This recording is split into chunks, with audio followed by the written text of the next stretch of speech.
আসসালামু আলাইকুম রহমতুল্লাহি ওয়া বারাকাতুহু। দ্বাদশ শ্রেণীর রসায়ন ক্লাসে স্বাগতম। তো অনলাইন ক্লাস পরিচালনায় আমি আরিফ সরকার, প্রভাষক রসায়ন, পাঁচরক্ষী বেগম আনোয়ারা ডিগ্রি কলেজ। তো দ্বাদশ শ্রেণীর শিক্ষার্থীরা, তোমরা সবাই জানো যে তোমাদের জন্য শর্ট একটা সংক্ষিপ্ত সিলেবাস এনসিটিভি কর্তৃক প্রকাশিত হয়েছে এবং সেখানে আমাদের 4টি অধ্যায় দেওয়া হয়েছে এবং সেখানে সবগুলো আমাদের পড়া শেষ। তখন আমাদের শুধু অল্প একটু পড়া বাকি, সেটা হচ্ছে জৈব রসায়নের ক্ষেত্রে। এখন জৈব রসায়নের ক্ষেত্রে আজকে কিছু তোমাদের সাথে বিভিন্ন চ্যাপ্টারের যে জ্ঞানমূলক বা অনুধাবনমূলক কিছু প্রশ্ন নিয়ে আলোচনা করব। তো সেখানে তোমরা অনেকে আমাকে অনেক ধরনের কমেন্টস করে জানিয়েছো যে স্যার, ক্লাসের মধ্যে মনে হয় এই বিষয়টা পড়ালে ভালো হয়। তো সেটা আমি অবশ্যই ক্লাসের একটা মুহূর্তে তোমাদের সাথে সেটা আলোচনা করব ইনশাল্লাহ। তো এখন যেটা আলোচনা হবে তোমাদের সাথে বিভিন্ন অধ্যায় ভিত্তিক কিছু কথা, মানে ওই চ্যাপ্টারের মধ্যে কিছু গুরুত্বপূর্ণ টপিক নিয়ে তোমাদের সাথে আলোচনা হবে।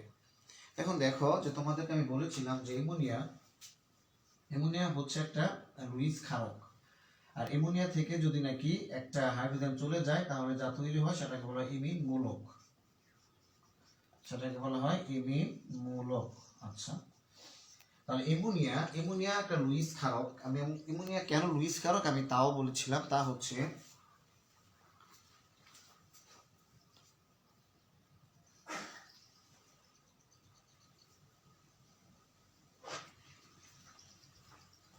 অ্যামোনিয়ার ক্ষেত্রে অ্যামোনিয়া বন্ধন গ্রহণ করার পরও তার মধ্যে একজোড়া মুক্তজোড় ইলেকট্রন থাকে। এই কারণে অ্যামোনিয়া হচ্ছে একটা লুইস ক্ষারক।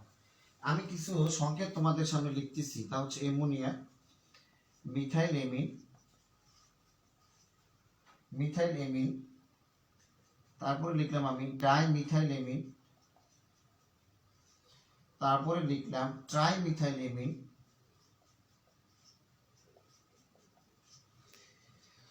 তারপর আমি লিখলাম এনিলিন।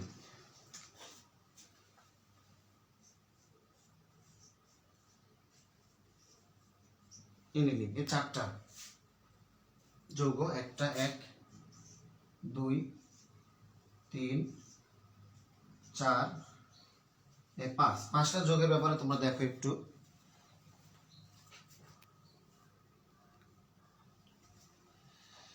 এই 5টা যোগের মধ্যে আমি আজকে যে এমিনের যে ক্ষার দ্রবীতা তা নিয়ে আলোচনা করব, যে এই 5টা যোগের মধ্যে কে অধিক সক্রিয় ক্ষার বা ক্ষারক হিসেবে কাজ করবে। এখন অ্যামোনিয়া কিন্তু বন্ধন গ্রহণ করার পরে তার মধ্যে একজোড়া মুক্তজোড় ইলেকট্রন থাকে। তো নাইট্রোজেনের মধ্যে প্রতি ক্ষেত্রেই একজোড়া মুক্তজোড় ইলেকট্রন থাকে। আমরা খেয়াল করি, আর ক্ষারকত্ব নির্ভর করে কিসের উপরে? ক্ষারকত্ব নির্ভর করে কেবি এর উপরে বা পিকেবি এর উপরে। কেবি এর মান বেশি হলে, কেবি হচ্ছে ক্ষারের বিয়োজন ধ্রুবকের মান, তো কেবি এর মান যত বেশি হয় পিকেবি এর মান সেটা আবার কম হয়। তো কেবি এর মান যত বেশি হয় সেটা হচ্ছে তত বেশি তীব্র ক্ষারক। তো এখানে বোঝানোর জন্য আমি তোমাদেরকে বলতেছি যে ক্ষারকত্ব মূলত নির্ভর করতেছে যে অ্যামোনিয়ার যে কেন্দ্রীয় পরমাণু, যেটাকে আমরা সেন্ট্রালাইজড যে মলিকুলটা, যে এলিমেন্টটা, যে মৌলটা আছে আমাদের সেন্ট্রালাইজড যে নাইট্রোজেন, এই নাইট্রোজেনের যে মুক্তজোড় ইলেকট্রন থাকে, সেই মুক্তজোড় ইলেকট্রনের ঘনত্ব যত বেশি হবে সেই যৌগটা তত বেশি ক্ষারধর্মী হবে। একটা এমিন বা অ্যামোনিয়া যুক্ত যৌগ যদি হয়, এমিন মূলক যুক্ত যৌগ হয়, সেখানে কি হবে যে নাইট্রোজেনের মুক্তজোড় যে ইলেকট্রন ঘনত্ব তা যত বেশি হবে, ওই এমিনের বা ওই অ্যামোনিয়ার কি হবে যে ক্ষারধর্মিতা বেশি হবে। তাহলে ক্ষারধর্মিতার জন্য আমাদের প্রধান শর্ত হচ্ছে কেন্দ্রীয় যে নাইট্রোজেনটা আছে, এই নাইট্রোজেনের ইলেকট্রন ঘনত্বের উপর নির্ভর করে কার ক্ষারধর্মিতা বেশি। অর্থাৎ যার এর ইলেকট্রন ঘনত্বটা বেশি হবে তার ক্ষারধর্মিতা বেশি হবে। এখন আমরা দেখতেছি যে অ্যামোনিয়ার ক্ষেত্রে তার একজোড়া মুক্তজোড় ইলেকট্রন বিদ্যমান রয়েছে অ্যামোনিয়ার ক্ষেত্রে। এখন মিথাইল মূলকের ক্ষেত্রে কি হচ্ছে? মিথাইল মূলক কিন্তু আমরা জানি যে সে কিন্তু ইলেকট্রন দানকারী মূলক। অর্থাৎ মিথাইল মূলক যেখানে থাকবে সেই ইলেকট্রন, তার কাজ হচ্ছে ইলেকট্রন, সে তার কাছ থেকে প্রবাহটা, ইলেকট্রনের প্রবাহ সে অন্যকে সে দিতে থাকবে সে। তাহলে এই যে মিথাইল মূলক সেই ইলেকট্রন দান করতেছে। তো দান করার কারণে এখানে কিন্তু এই যে এমিন মূলকের ক্ষেত্রে যে নাইট্রোজেন, তার কিন্তু মুক্তজোড় ইলেকট্রনের ঘনত্বটা কিন্তু বেড়ে গেছে। পূর্বে ছিল, কিন্তু সে দেওয়ার কারণে তার ঘনত্ব আরো বাড়লো। তার মানে আমি এখান থেকে আমরা একটা সিদ্ধান্ত দিতে পারি যে এমিন অপেক্ষা মিথাইল এমিনের ক্ষারধর্মিতা বেশি। আমি আবার বলি কেন অ্যামোনিয়া অপেক্ষা মিথাইল এমিনের ক্ষারধর্মিতা বেশি, তা হচ্ছে অ্যামোনিয়া থেকে একটি হাইড্রোজেন অপসারণ করলে যে মূলক পাওয়া যায় তাকে বলা হয় এমিন মূলক। অ্যামোনিয়া থেকে একটি হাইড্রোজেন অপসারণের ফলে যে মূলক পাওয়া যায় সেটা হচ্ছে এমিন মূলক। আর এই এমিনের ক্ষারধর্মিতা নির্ভর করে তার যে কেন্দ্রীয় পরমাণু নাইট্রোজেনের মুক্ত জোড় বা নিঃসঙ্গ ইলেকট্রন জোড় বা লোন পেয়ারের ইলেকট্রন ঘনত্বের উপর। যদি নাইট্রোজেনের ইলেকট্রন ঘনত্ব মুক্ত জোড়ের ইলেকট্রন ঘনত্ব যত বেশি হবে তার ক্ষারধর্মিতাটা তত বেশি হবে, আর যার ক্ষেত্রে কম হবে তার ক্ষারধর্মিতা তত বেশি কম হবে।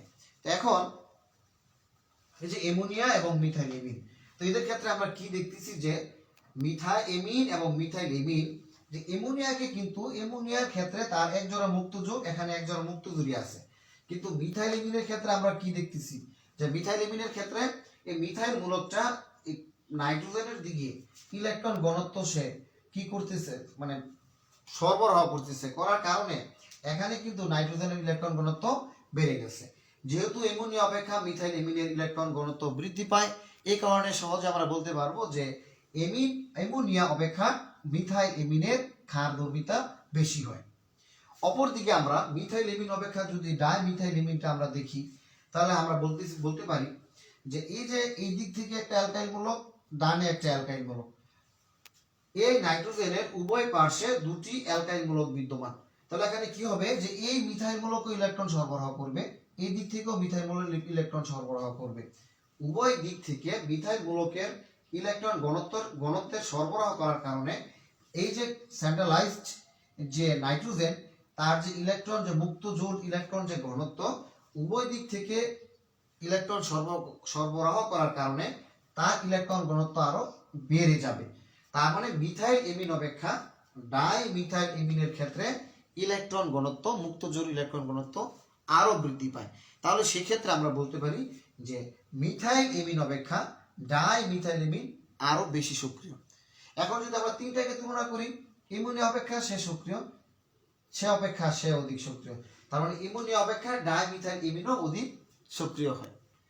অনুধাবনমূলক প্রশ্নের ক্ষেত্রে কিন্তু খুবই একটা ইম্পর্টেন্ট একটা প্রশ্ন যে অ্যামোনিয়া অপেক্ষা মিথাইল এমিনের ক্ষারধর্মিতা তুলনা করো বা কেন কার বেশি হবে, বা মিথাইল এমিনের ক্ষারধর্মিতা অ্যামোনিয়া অপেক্ষা বেশি কেন ব্যাখ্যা করো।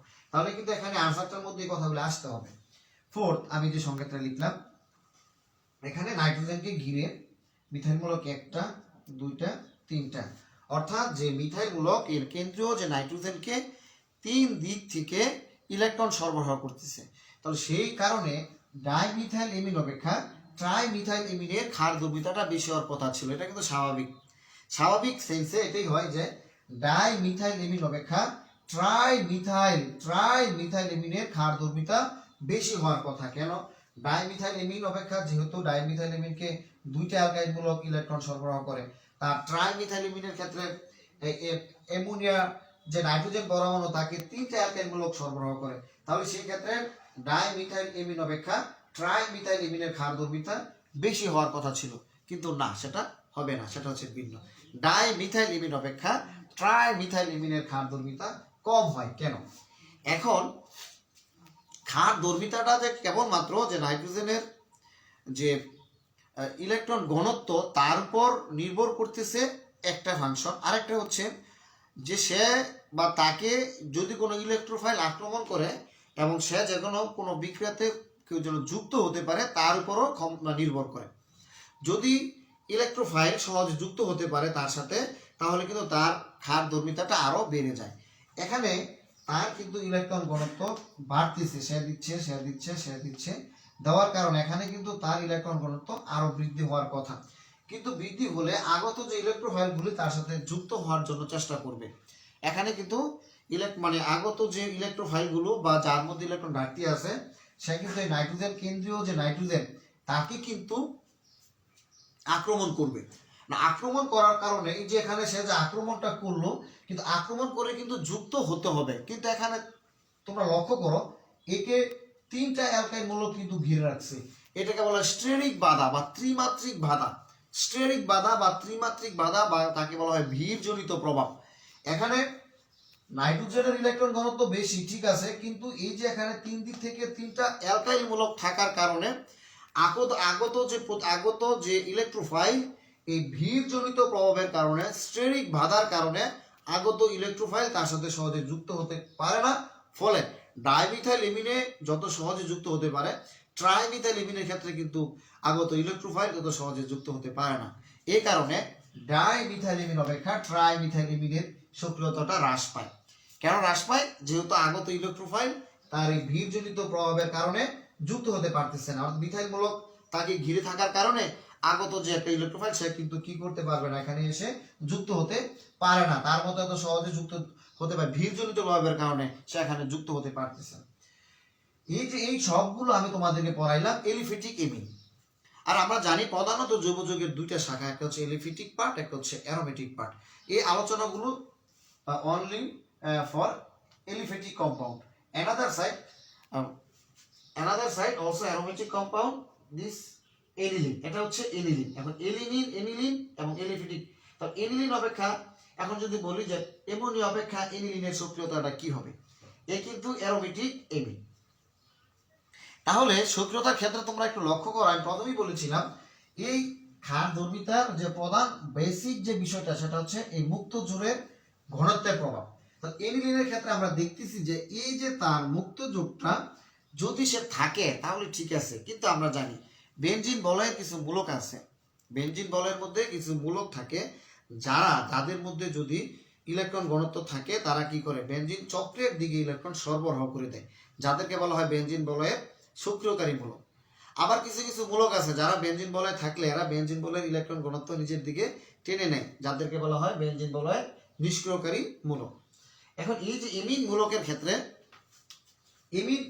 ক্ষেত্রে এই যে আমরা দেখতেছি যে তার যে মুক্ত যে ইলেকট্রন সেটা কি করে, কেন্দ্রের চক্রের দিকে, মানে চক্রের দিকে সে তার ইলেকট্রন ঘনত্বটা ঠেলে দেয়, ইলেকট্রন ঘনত্বটা সরিয়ে দেয়, দেওয়ার কারণে তার মধ্যে ঘাটতির সৃষ্টি হয়। অর্থাৎ এই মুক্ত যে ইলেকট্রন তার এখানে ছিল, কিন্তু এর কারণে এরা যতটা না তাদের মুক্ত জোড় ইলেকট্রন ঘনত্বটা থাকে এলিফেটিক এমিনের ক্ষেত্রে, কিন্তু অ্যারোমেটিক এমিনের ক্ষেত্রে কিন্তু এই মুক্ত জোড় ইলেকট্রনের ঘনত্বটা এখানে থাকে না। এখানে কি করে, এই মুক্ত জোড় ইলেকট্রন ঘনত্বটা সে কেন্দ্রের দিকে কি করে, সরবরাহ করার কারণে অ্যারোমেটিক এমিনের ক্ষেত্রে তার যে নাইট্রোজেন পরমাণু তার মুক্ত জোড় ইলেকট্রন ঘনত্বটা কি পায়, হ্রাস পায়। এই কারণে এলিফেটিক এমিন অপেক্ষা অ্যারোমেটিক এমিনের কি হয়, সক্রিয়তাটা বেশি হয়। তাহলে এলিফেটিক এমিন এবং অ্যারোমেটিক এমিন সক্রিয়তাটা কার বেশি, এলিফেটিক এমিনের সক্রিয়তা বেশি, অ্যারোমেটিক এমিনের সক্রিয়তাটা হচ্ছে কম। আর এই অ্যারোমেটিক এমিনের সক্রিয়তাটা কেন কম, তা হচ্ছে তার যে মুক্ত যে ইলেকট্রন সেটা কি করে, বেনজিন বলয়ের চক্রের দিকে ইলেকট্রন সরবরাহ করে। শিক্ষার্থী বন্ধুরা, আমি আমার এই পড়াগুলো আমি আবার তোমাদের অ্যাগেন রিপিট করতেছি তোমাদের বোঝার জন্য। খুবই ইম্পর্টেন্ট একটা টপিক অ্যামোনিয়া বা এমিনের ক্ষেত্রে এমিনো মূলকের ক্ষেত্রে এই পড়াগুলো খুবই ইম্পর্টেন্ট। যে প্রথম হচ্ছে অ্যামোনিয়ার সাথে আমরা দেখতেছি তার সাথে 3টা হাইড্রোজেন বিদ্যমান। এই এখান থেকে যদি একটা হাইড্রোজেন অপসারিত হয় তো সেখানে বিভিন্ন অ্যালকাইল মূলক, মানে এখান থেকে একটা হাইড্রোজেন চলে গেলে এমিন মূলক উৎপন্ন হয়। সেই এমিন মূলকের যে ফ্রি বন্ড আছে সেখানে বিভিন্ন অ্যালকাইল মূলক যুক্ত হয়ে ওই যৌগের সক্রিয়তাটা কি করে, হ্রাস কিংবা বৃদ্ধি করে। এখন একটা এই নাইট্রোজেন যুক্ত যৌগ যে অ্যামোনিয়া, তার ক্ষারকত্ব বা তার ক্ষার ধর্মিতার যে সক্রিয়তাটা সেটা নির্ভর করে তার কেন্দ্রীয় পরমাণু নাইট্রোজেনের ইলেকট্রন ঘনত্বের উপর। যে যৌগ যার মধ্যে এর ঘনত্ব বেশি হবে সে অধিক ক্ষারধর্মী হবে, যার মধ্যে ইলেকট্রন ঘনত্ব কম হবে সে একটু ক্ষারধর্মিতার দিক দিয়ে সে তার সক্রিয়তা কম হবে। অ্যামোনিয়ার ক্ষেত্রে এবং মিথাইল এমিনের ক্ষেত্রে কি পার্থক্যটা আমরা দেখি, যে এমিনের ক্ষেত্রে তার এখানে একজোড়া মুক্ত জোড় ইলেকট্রন থাকে, কিন্তু মিথাইল এমিনের ক্ষেত্রে আমরা জানি যে মিথাইল মূলক সে আবেশিত ফলাফলের প্রভাবে মিথাইল মূলক যেখানে থাকে সে কি করে, সে নিচ থেকে স্বতঃস্ফূর্তভাবে এই ইলেকট্রন ঘনত্বটা এইদিকে সে মানে ইলেকট্রন সে দান করতে পারে। তো এই মিথাইল মূলক ইলেকট্রন দান করার কারণে বা এখান থেকে তোমাদের আমি আর বলতে পারি যে কার্বন অপেক্ষা নাইট্রোজেনের তড়িৎ ঋণাত্মকতার মান বেশি থাকে। এই কারণে এই যে বন্ধনজোড় ইলেকট্রন মানের যে রেঞ্জটা সে নাইট্রোজেনের দিকে বেশি সরে যায়, অর্থাৎ ইলেকট্রন ঘনত্বটা নাইট্রোজেন বেশি টানতে পারে। অর্থাৎ এটা সহজ করে আমরা বলি যে মিথাইল মূলক ইলেকট্রনের স্রোতটা অন্য যৌগের দিকে সে প্রবাহিত করতে পারে। তো তো এই মিথাইলমূলক তাকে ইলেকট্রন প্রবাহ দেওয়ার কারণে এই এখানে কিন্তু নাইট্রোজেন ইলেকট্রন ঘনত্ব আরো বেড়ে গেল। তো অ্যামোনিয়া অপেক্ষা তার ইলেকট্রন ঘনত্ব বেশি বৃদ্ধি পাওয়ার কারণে অ্যামোনিয়া অপেক্ষা মিথাইল অ্যামিনের ক্ষারধর্মিতা বেশি বৃদ্ধি পায়। তদ্রূপ অনুরূপভাবে যদি ডাইমিথাইল অ্যামিনের কথা আমরা চিন্তা করি তাহলে আমরা বলতে পারি যে মিথাইল অ্যামিনের ক্ষেত্রে একটা মিথাইল মূলক থাকে আর ডাইমিথাইল অ্যামিনের ক্ষেত্রে দুইটা মিথাইল মূলক থাকে। তো এখানে দুইটা মিথাইল মূলক থাকার কারণে এই দুই দিক থেকে অ্যালকাইল ইলেকট্রন সরবরাহ করার কারণে ডাইমিথাইল অ্যামিনের সক্রিয়তাটা মিথাইল অ্যামিন অপেক্ষা আরো বৃদ্ধি পায়। এই কারণে মিথাইল অ্যামিন অপেক্ষা ডাইমিথাইল অ্যামিনের ক্ষারধর্মিতাটা আরো বেশি। কিন্তু থার্ড যে অপশনটা সেটা হচ্ছে ট্রাইমিথাইল অ্যামিন। ট্রাইমিথাইল অ্যামিনের ক্ষেত্রে কিন্তু ক্ষারধর্মিতাটা ডাইমিথাইল অ্যামিন অপেক্ষা কমে যায়। সেটা কেন? নাইট্রোজেনের ইলেকট্রন ঘনত্ব বৃদ্ধি পায় ঠিক আছে, কিন্তু আগত যে ইলেকট্রোফাইল তার যুক্ত হওয়ার ক্ষেত্রে এই ভিড়জনিত প্রভাবের কারণে বাধা সৃষ্টি মানে বাধাগ্রস্ত হয়। এই ইলেকট্রোফাইলগুলো বাধাগ্রস্ত হওয়ার কারণে এখানে যুক্ত না হওয়ার কারণে তার সক্রিয়তাটা ডাইমিথাইল অ্যামিন অপেক্ষা ট্রাইমিথাইল অ্যামিনের ক্ষেত্রে হ্রাস পায়। এখন এলিফ্যাটিক অ্যামিনের ক্ষেত্রে আমাদের আলোচনাটা শেষ করলাম। অ্যারোমেটিক অ্যামিনের ক্ষেত্রে কি হয়? অ্যারোমেটিক অ্যামিনের ক্ষেত্রে এই যে তার মধ্যে যে মুক্তজোড় ইলেকট্রন, সেই মুক্তজোড় ইলেকট্রন সে চক্রের দিকে বা বেনজিন বলয়ের দিকে সে সরবরাহ করে। সরবরাহ করার কারণে এই যে এনিলিনের যে নাইট্রোজেনের যে মুক্তজোড় ইলেকট্রন তার ইলেকট্রন ঘনত্বটা কি পায়? হ্রাস পায়। এই ইলেকট্রন ঘনত্ব হ্রাস পাওয়ার কারণে অ্যামোনিয়া অপেক্ষা এনিলিনের ক্ষেত্রে তার ক্ষারধর্মিতা হ্রাস পায়। অর্থাৎ এলিফ্যাটিক অ্যামিনের ক্ষারধর্মিতা বেশি আর তার এই মুক্তজোড় ইলেকট্রনের ঘনত্বটা বেনজিন বলয়ের দিকে ট্রান্সফার হওয়ার কারণে তার সক্রিয়তাটা কমে যায়। এই কারণে আমরা বলতে পারি এলিফ্যাটিক অ্যামিন অপেক্ষা অ্যারোমেটিক অ্যামিনের ক্ষারধর্মিতা কম হয়। এলিফ্যাটিক অ্যামিন অপেক্ষা অ্যারোমেটিক অ্যামিনের ক্ষারধর্মিতার মান কি হয়? কমে যায়। তো শিক্ষার্থীরা, তোমাদের যদি আজকে এই ক্লাসের মধ্যে কোনো কমেন্টস থাকে তোমরা অবশ্যই দ্রুত কমেন্টস করে জানাতে পারো তোমাদের কি কি সমস্যাগুলি হচ্ছে। আমি আশা করি ক্লাসের মধ্যে তোমাদের সেগুলো সমাধানের জন্য আমি সর্বাত্মক চেষ্টা করব। তাহলে আমি তোমাদের কমেন্টসগুলি দেখে আমি ক্লাসে আবার চলে আসতেছি এবং দেখতেছি যে আমাদের অনলাইন ক্লাসে কোনো সমস্যা হচ্ছে কিনা।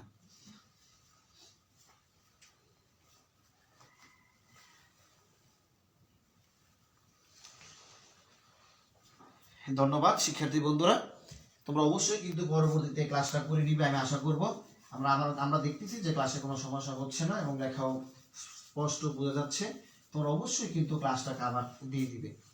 এখন দেখো, তোমাদেরকে আরেকটা আমি ব্যাখ্যামূলক প্রশ্ন আছে, কিছু ব্যাখ্যামূলক প্রশ্ন করে নিয়েই আমি আজকে ক্লাসটা শেষ করবো এবং খুবই গুরুত্বপূর্ণ বিষয়গুলো তোমাদের সবার জানা আছে। এটা হচ্ছে এসিটিক অ্যাসিড OH। এই এসিটিক অ্যাসিডকে এইভাবে লেখা যায় CH3COOH। আর আমি এখানে একটা CH3 এখানে আমি একটা Cl লিখে এখানে CH2 লিখলাম COOH। তাহলে এটা হচ্ছে এসিটিক অ্যাসিড, এটাকে বলা হয় ক্লোরো এসিটিক অ্যাসিড। আমি লিখে দিচ্ছি নামটা কি হবে। এটা হচ্ছে এসিটিক অ্যাসিড, এটা হচ্ছে এসিটিক অ্যাসিড আর এটা হচ্ছে chloro acetic acid. Acetic acid অপেক্ষা ক্লোরো এসিটিক অ্যাসিড এটা কিন্তু আমরা এখন আলোচনা করব। আমরা জানি যে অজৈব অ্যাসিডগুলো হচ্ছে শক্তিশালী অ্যাসিড। কেন? আচ্ছা, অ্যাসিডের সক্রিয়তা কিসের উপর নির্ভর করে? প্রোটন ত্যাগের উপরে। প্রোটন ত্যাগের ক্ষমতা যার যত বেশি ওই অ্যাসিড তত বেশি শক্তিশালী। তো সেই কারণে আমরা সবাই জানি যে অজৈব অ্যাসিডগুলো সহজে ইলেকট্রন ত্যাগ করতে পারে, সহজে আয়নিত হতে পারে বা সহজ করে এরা সবাই হচ্ছে তীব্র অ্যাসিড। অপরদিকে জৈব অ্যাসিডগুলি কিন্তু মৃদু অ্যাসিড। তারা কেন? কারণ তারা দ্রবণে অল্প পরিমাণে বিয়োজিত হয়। এদের বিয়োজন মাত্রা কম থাকার কারণে এদের সক্রিয়তাটা কমে যায়। এই কারণে জৈব অ্যাসিড হয় একটা মৃদু অ্যাসিড। এখানে আমরা খেয়াল করি এই যে এখানে জৈব অ্যাসিড CH3COOH এর সক্রিয়তাটা কেন কম? তোমরা সবাই আগে হয়তো জানছো যে মানে জৈব অ্যাসিড দুর্বল অ্যাসিড, তার কারণটা তুমি আজকে এখনই তোমরা বুঝতে পারবে। দেখো এই যে এখানে সে জৈব অ্যাসিডের যে কার্বক্সিল মূলক, এই কার্বক্সিল মূলক থেকে H+ ত্যাগের উপর নির্ভর করে তার শক্তির মাত্রা।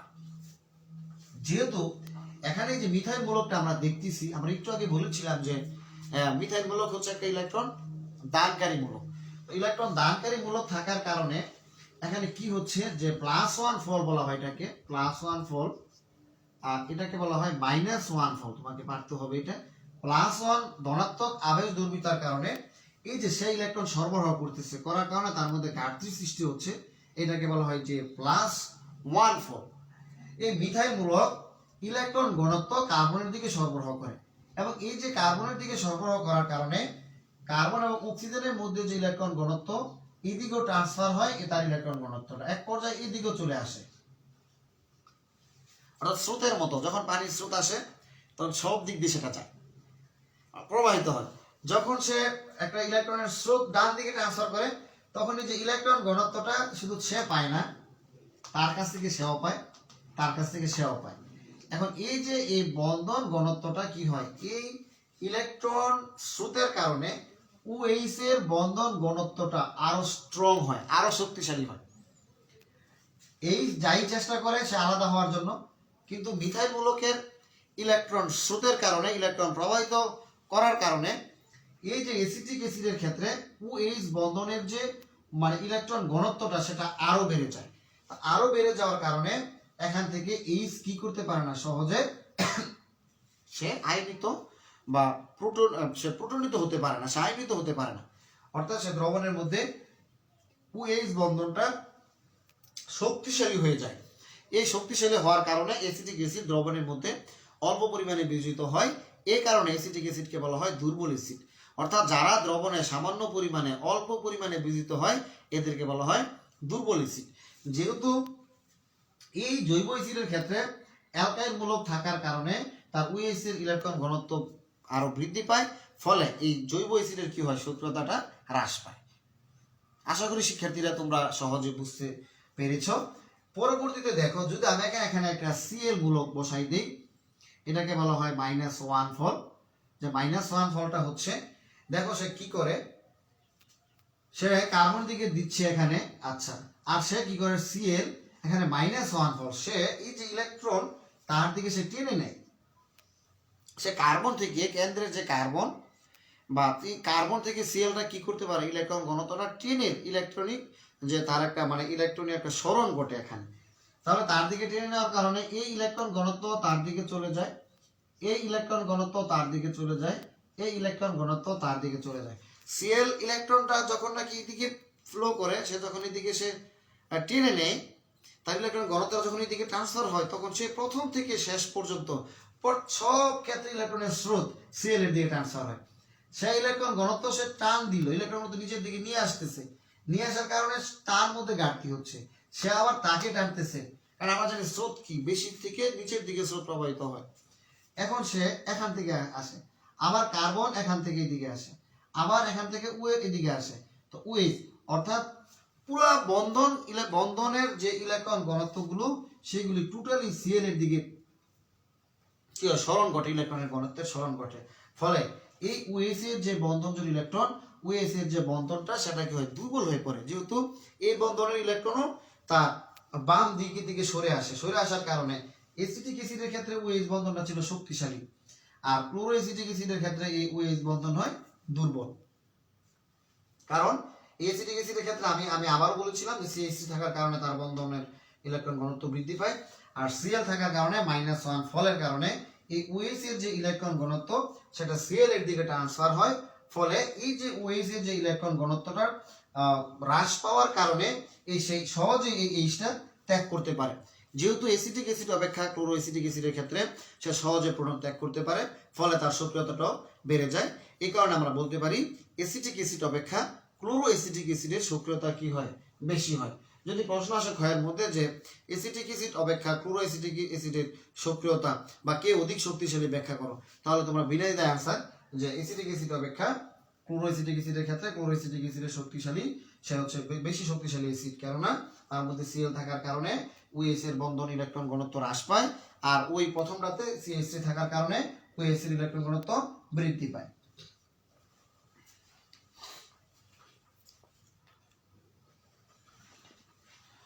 এখন তোমাদের সাথে আমার আলোচনা হবে কার্বনিক মূলক নিয়ে, একটু আলোচনা করে দেবো। শিক্ষার্থীরা তোমার বাসাতে অবশ্যই করে নিবে, কারণ এই আনসারগুলি তোমার টুকিটাকি বিষয়, এখানে বেসিক একটা চ্যাপ্টার ভিত্তিক তুমি যদি বেসিক জিনিসটা তোমার স্ট্রং না হয়, তাহলে তুমি যে ভবিষ্যতে যে অ্যাডমিশনের ক্ষেত্রে তুমি খুবই বাধাগ্রস্ত তোমার হবে।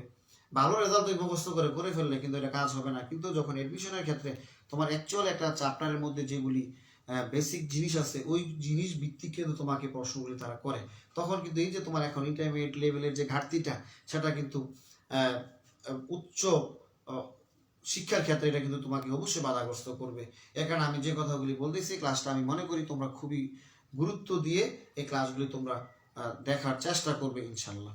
এখন দেখো তোমাদের সাথে আমি একটু আলোচনা করি, তা হচ্ছে কার্বনিক মূলক। সবাই জানো এটাকে বলে কিটুন মূলক না শিক্ষার্থীরা? এটার নাম কি বলো? এটা হচ্ছে কিটুন মূলক, সিও কিটুন মূলক। কিন্তু এখন কিটুনিক মূলক যে আমরা বলি, কিন্তু এটাকে বলা হয় আবার কার্বনিক মূলকও বলা হয়। কি মূলক বলা হয়? কার্বানাইল মূলকও বলে, বা এটাকে বলা হয় কার্বনিক মূলকও বলে, বা এটাকে বলা হয় কার্বানাইল মূলকও বলে, কার্বানাইল মূলকও বলে, বা এটাকে আবার কিটুনিক মূলকও বলা হয়। অনেকে এটা ভয় পায় যে এটা কি স্যার কিটুনিক মূলক। কিটুনিক মূলক, কার্বানাইল মূলক, কার্বনিক মূলক, this is the same word, একই শব্দ এগুলো। এখন এই যে এই কার্বনাইল মূলকের ক্ষেত্রে একটা ঘটনা ঘটবে এখন তোমরা দেখো, তা হচ্ছে অক্সিজেনের কিন্তু তড়িৎ ঋণাত্মকতার মান বেশি, কার্বনের তড়িৎ ঋণাত্মকতার মান কম। এখানে কি ঘটে যে এই যে কার্বন তাদের মধ্যে ইলেকট্রনের বন্ধন ঘনত্ব অক্সিজেনের দিকে বেশি ট্রান্সফার হয়, ফলে সে হয় ডেল্টা মাইনাস আর সে হয় ডেল্টা প্লাস।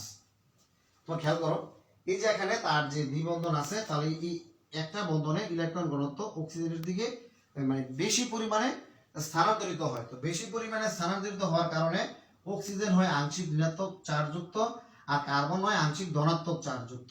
অর্থাৎ এদের মধ্যে কিন্তু পোলারিটির সৃষ্টি হয়ে যায়। অর্থাৎ কার্বনিক মূলকের মধ্যে দুইটা ডাইপোল, দুইটা মেরুত্ব সৃষ্টি হয়। এখন কি হয়, এখানে যে নিউক্লিওফিলিক যারা আছে তারা নিউক্লিওফিলিক তারা সংযোজন বা নিউক্লিওফিলিক প্রতিস্থাপন তারা উভয় ধরনের বিক্রিয়া দিতে পারে। তো কেন্দ্রাকর্ষিক যে নিউক্লিওফিলিক যে প্রতিস্থাপন কেন্দ্রাকর্ষিক যে নিউক্লিওফিলিক প্রতিস্থাপন বিক্রিয়াগুলো তো এখানে কি হয় সংঘটিত হয়। কি করে? এই যে আগত যারা নাকি নিউক্লিওফাইল, এই নিউক্লিওফাইল কি করতে পারে, এখানে আক্রমণ করতে পারে এবং নিউক্লিওফিলিকটা আগত মানে এখানে হয়ে সেটা সংযোজন বিক্রিয়া সংঘটিত করতে পারে, নিউক্লিওফিলিক সংযোজন বিক্রিয়াও সে দিতে পারে। তো এখন প্রশ্ন যে এই যে নিউক্লিওফিলিক সংযোজন বিক্রিয়া কেন হচ্ছে, যে নিউক্লিওফিলিক সংযোজন বিক্রিয়ার কিন্তু মেন প্রধান কষ্টই হচ্ছে যে এর যে তার মধ্যে দ্বিবন্ধন আছে তার একটা বন্ধনের ঘনত্ব অক্সিজেনের দিকে বেশি পরিমাণে ট্রান্সফার হয়। তো বেশি পরিমাণে ট্রান্সফার হলে সে হয় আংশিক ধনাত্মক চার্জযুক্ত, সে হয় আংশিক ঋণাত্মক চার্জযুক্ত। এই আংশিক ধনাত্মক চার্জযুক্ত হওয়ার কারণে ইলেকট্রোফাইলগুলো তার এই কেন্দ্রের কার্বনের দিকে আকৃষ্ট হয়, নিউক্লিওফাইলগুলো, কারণ যেহেতু কার্বন হচ্ছে ধনাত্মক চার্জযুক্ত এই কারণে নিউক্লিওফাইল অর্থাৎ ধনাত্মকের দিকে যারা আকৃষ্ট হয় আর নিউক্লিওফাইলগুলো এই কার্বনিক মূলকের কার্বনের দিকে আকৃষ্ট হয়ে এখানে সংযোজন বিক্রিয়া দিতে পারে। এখন প্রশ্ন, ইলডেট এবং কিটুনের মধ্যে কেন্দ্রাকর্ষিক যে সংযোজন বিক্রিয়া নিউক্লিওফিলিক সংযোজন বিক্রিয়ার ক্ষেত্রে কে অধিক সক্রিয় হবে? আগের মধ্যে আনসার আমি এখানে লিখলাম মিথানেল, এখানে লিখলাম ইথানেল আর এখানে লিখলাম কিটোন। এদের ক্ষেত্রে কি হবে, তাহলে এদের ক্ষেত্রে এই যে মিথানেল মূলকের মধ্যে কিন্তু এখানে তার মধ্যে ডেল্টা প্লাস ডেল্টা মাইনাস, তারও ডেল্টা প্লাস ডেল্টা মাইনাস, তারও ডেল্টা প্লাস ডেল্টা মাইনাস। তো এখানে ওই অ্যামোনিয়ার মতোই তার এখানে কিন্তু আনসারটা যে কেন্দ্রের কার্বনের ধনাত্মক চার্জের মাত্রা যত বেশি হবে সে তত বেশি কেন্দ্রাকর্ষিক যে সংযোজন বিক্রিয়া নিউক্লিওফিলিক সংযোজন বিক্রিয়ার ক্ষেত্রে সে তত বেশি সক্রিয়তা প্রদর্শন করবে। তো এখানে তোমরা দেখো যে মিথানেলের ক্ষেত্রে এখানে কিন্তু কোনো কি নেই, কোনো মিথাইল মূলক না থাকার কারণে তার কিন্তু কার্বনের যে ধনাত্মক চার্জের মাত্রা সেটা কিন্তু আর কি হয় না, হ্রাস পাচ্ছে না, তার মধ্যে ধনাত্মক চার্জের পরিমাণ ঠিকই থাকে। কিন্তু অপরদিকে তোমরা খেয়াল করো ইথানেল, এটা হচ্ছে মিথানেল আর এটা হচ্ছে ইথানেল। তো ইথানেলের ক্ষেত্রে তোমরা কি লক্ষ্য করো যে ইথানেলের ক্ষেত্রে এই যে সিও মূলকের এই CH3 মূলক থাকার কারণে এই CH3 এই মিথাইল মূলক এই কার্বাইল মূলকের তার যে ধনাত্মক চার্জের মাত্রাটা সে হ্রাস করে দেয়, এখানে হ্রাস পায়। তো হ্রাস পাওয়ার কারণে যে নিউক্লিওফাইল এই মিথাইল মূলকের কারণে কার্বনিল মূলকের যে ধনাত্মক চার্জের মাত্রা হ্রাস পাওয়ার কারণে কেন্দ্রাকর্ষিক নিউক্লিওফাইল মিথানেলের মতো ইথানেলকে তত বেশি কি করে না, তত বেশি আক্রমণ করে না, অর্থাৎ যুক্ত হওয়ার ক্ষমতা মিথানেলের সাথে তার বেশি, ইথানেলের ক্ষেত্রে কম। এর কারণ হচ্ছে ওই যে কার্বনের ধনাত্মক চার্জের মাত্রা কম থাকার কারণে আগত নিউক্লিওফাইল তার সাথে যুক্ত হওয়ার কম আগ্রহ সে প্রদর্শন করে। অপরদিকে কিটোনের ক্ষেত্রে তোমরা দেখো যে মিথাইলও এই দিক দিয়ে ইলেকট্রন দানকারী মূলক, সেও ওই দিক থেকে ইলেকট্রন দানকারী মূলক। তো উভয় দিক থেকে ইলেকট্রন দান করার কারণে এই যে কার্বনিক মূলকের যে কার্বন, এদের মধ্যে কি হয়, তার ধনাত্মক চার্জের মাত্রা আরো হ্রাস পায়। তার তো মানে প্লাস মানে কি, তার এখানে ধনাত্মক চার্জের মাত্রা হ্রাস পায়, কিন্তু তার এখানে ছিল, কিন্তু CH3 দেওয়ার কারণে সাথে ইলেকট্রন দেয়, তাহলে তার তো ইলেকট্রন ঘাটতি হওয়ার কারণে এখানে প্লাস সৃষ্টি হয়েছে। তার এই যে ইলেকট্রন ঘাটতিটা এই CH3 কারণে হ্রাস পায়, এই CH3 কারণে তার এখানে ইলেকট্রন ঘনত্বটা হ্রাস পায়। অর্থাৎ আমরা বলতে পারি ইথানল অপেক্ষা কিটোনের ক্ষেত্রে, ইথানল অপেক্ষা কিটোনের ক্ষেত্রে তার কার্বনিল মূলকের যে কার্বনের ধনাত্মক চার্জের মাত্রা আরো হ্রাস পায়।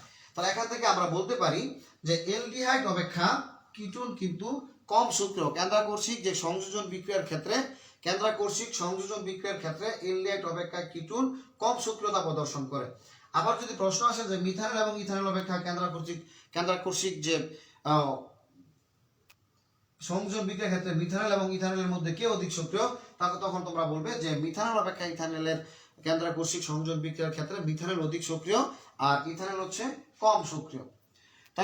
তাহলে শিক্ষার্থী বন্ধুরা, তোমরা একটা কার্বনিক মূলকের কেন্দ্রাকর্ষিক সংযোজন বিক্রিয়ার ক্ষেত্রে ধনাত্মক চার্জের মাত্রা হ্রাস কিংবা বৃদ্ধির সাথে তার যে সক্রিয়তাটা হ্রাস কিংবা বৃদ্ধি হয় তা তোমরা শিখতে পারলে। এখন তোমাদের সাথে আলোচনা হবে যে এই অ্যালডিহাইড এবং কিটোনের ক্ষেত্রে কিছু বেসিক জিনিস নিয়ে তোমাদের সাথে আলোচনা করতেছি। আমি তোমাদের কমেন্টসগুলি আগে দেখি আবার ক্লাসে চলে আসছি আমি।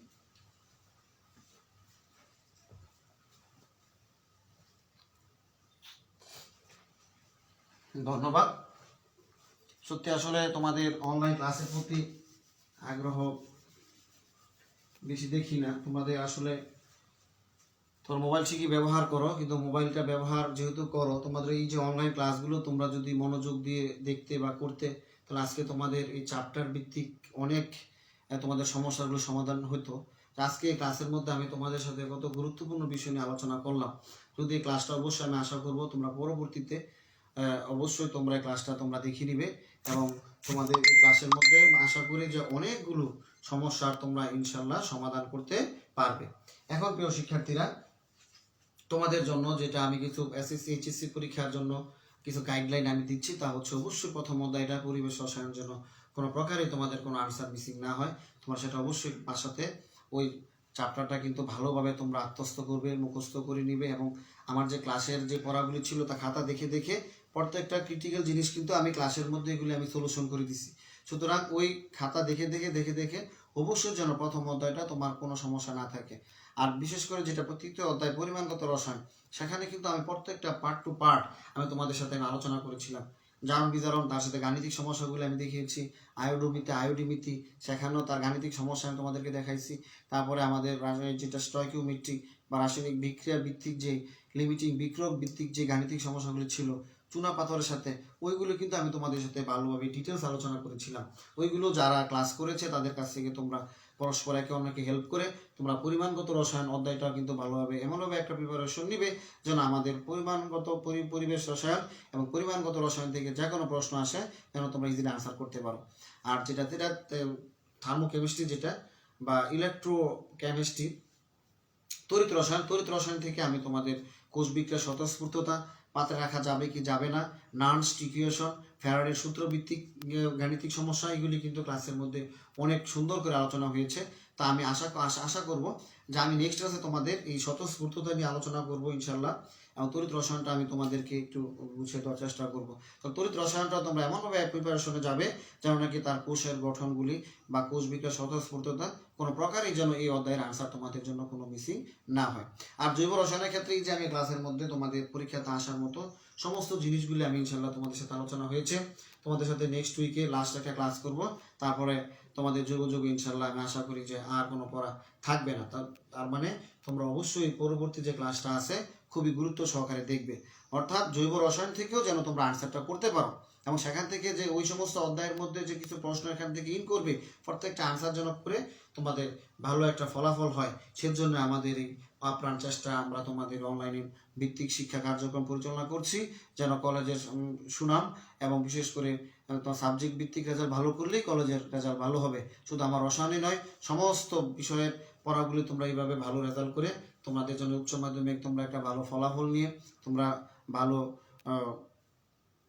তোমরা ভালো শিক্ষা উচ্চ শিক্ষাতে তোমরা যেন অ্যাডমিশন নিতে পারো, তোমাদের সবার সুন্দর ভবিষ্যৎ এবং তোমাদের সুন্দর স্বাস্থ্য এবং তোমাদের সবার সফলতা কামনা করে আমি আমার আজকের এই অনলাইন ক্লাস এখানে সমাপ্তি ঘোষণা করছি। সবাই ভালো থাকো, সুস্থ থাকো। আল্লাহ হাফেজ। আসসালামু আলাইকুম ওয়া রাহমাতুল্লাহি ওয়া বারাকাতুহু।